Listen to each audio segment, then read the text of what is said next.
to the Intergovernmental Panel on Climate Change, a United Nations body that evaluates climate change science, released its report on global climate change. The report's important conclusions were the following. World's climate has changed significantly over the past century.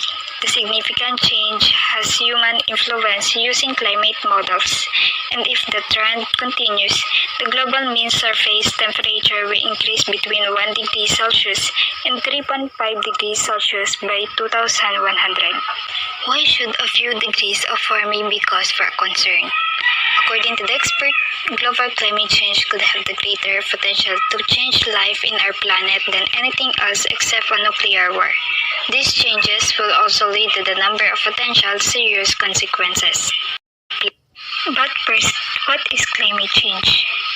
Climate change refers to the statistically significant changes in climate for a continuous period of time.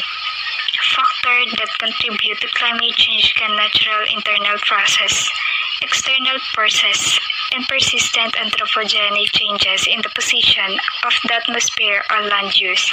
It also be due to natural occurrences, causes of climate change. The causes of climate change could be natural or human activities. Volcanic eruption. Volcanic eruptions are one of the natural causes of climate change.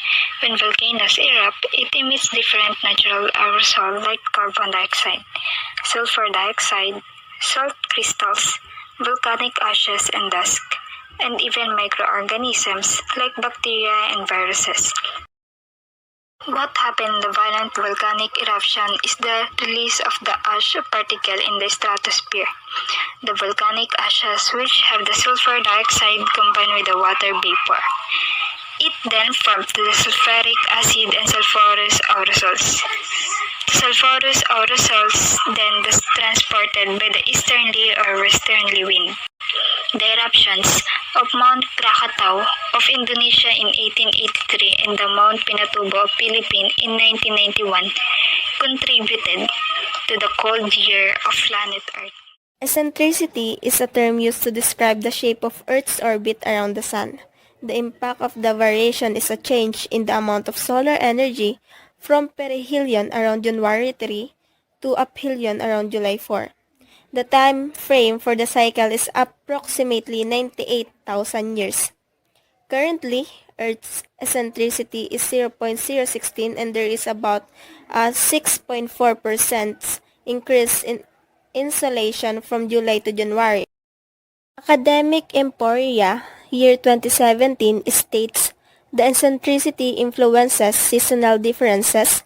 When Earth is closest to the Sun, it gets more solar radiation. If the perihelion occurs during the winter is less severe. If a hemisphere has its summer while closest to the Sun, summers are relatively warm. Next is obliquity. It is the variation of the tilt of the Earth's axis away from the orbital plane. As this tilt changes, the seasons become more exaggerated. The obliquity changes on a cycle taking approximately 40,000 years. Academic Emporia, year 2017, states the more tilt means more severe seasons, warmer summers, and cooler winters. Less tilt means less severe seasons, cooler summers, and milder winters. Precession. It is the change in orientation of Earth's rotational axis. The precession cycle takes about 19,000 to 23,000 years. It is caused by two factors: a wobble of Earth's axis and turning around of the elliptical orbit of Earth itself. Obliquity affected the tilt of Earth's axis. Precessions affect the direction of Earth's axis. The change in the axis location changes the date of perihelion, the closest distance from the Sun, and aphelion, the farthest distance from the Sun. The carbon dioxide theory. Carbon dioxide is added when power and heat are produced by burning coal, oil, and other fossil fuels. Carbon dioxide is transparent to sunshine but not invisible to infrared radiation leaving the ground.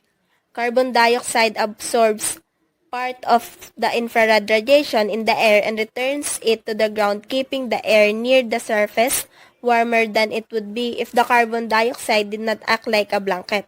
The human activities. Human activities contribute to climate change. The largest known contribution comes from the burning of fossil fuels, which releases carbon dioxide gas to the atmosphere. Greenhouse gases and aerosols affect climate by altering incoming solar radiation and outgoing or infrared radiation that are part of Earth's energy balance. Changing the atmospheric abundance or properties of these gases and particles can lead to a warming or cooling of the climate system. Since the start of the industrial era, around 1750, the overall effect of human activities on climate has been a warming influence. The human impact on climate during this great era exceeds that due to known changes in natural processes such as solar changes and volcanic eruptions. Human activities result in emissions of four principal greenhouse gases, which is the carbon dioxide, methane, nitrous oxide, and the halocarbons, a group of gases containing fluorine, chlorine, and bromine. These gases accumulate in the atmosphere, causing concentrations to increase with time. The greenhouse gases mentioned are natural gases. However, the high level of these gases in the atmosphere contributes to the greenhouse effect. The increasing amount of these gases is due to human activities. High level of carbon dioxide comes from the fossil fuels used in transportation, building, heating, cooling, and manufacture of cement and other goods. Ozone is another greenhouse gas that is continually produced and destroyed in the atmosphere by chemical reactions. In the troposphere, human activities have increased ozone through the release of gases such as carbon monoxide, hydrocarbons, and nitrogen oxide, which chemically react to produce ozone. Halocarbons released by human activities destroy ozone in the stratosphere and have caused the ozone hole over Antarctica. While water vapor is the most abundant and important greenhouse gas in the atmosphere, human activities have only a small direct influence on the amount of atmospheric water vapor. Indirectly, humans have the potential to affect water vapor substantially by changing climate. A warmer atmosphere contains more water vapor. Human activities also influence water vapor through methane emissions because methane undergoes chemical destruction in the stratosphere. The effects of climate change on society.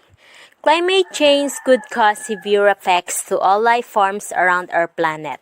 It directly affects the basic elements of people's lives like water, food, health, use of land, and the environment. According to Stern 2007, with the average global temperature which is predicted to rise by 2 to 3 degrees Celsius within the next 50 years, glaciers will continue to melt faster. Melting glaciers will increase flood risk during the wet season and strongly reduce dry season water supplies to 1/6 of the world's population, predominantly in the Indian subcontinent, parts of China, and the Andes in South America. Declining crop yields due to drought, especially in Africa, are likely to leave hundreds of millions without the ability to produce or purchase sufficient food. At mid to high latitudes, crop yields may increase with greater amounts of warming. Ocean acidification, a direct result of rising carbon dioxide levels, will have major effects on marine ecosystems with possible adverse consequences on fish stocks. Climate change will increase worldwide deaths from malnutrition and heat stress. Vector-borne diseases such as malaria and dengue fever could become more widespread if effective control measures are not in place.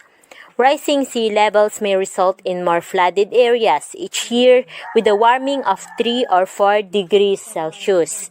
There will be a serious risk and increasing pressures for coastal protection.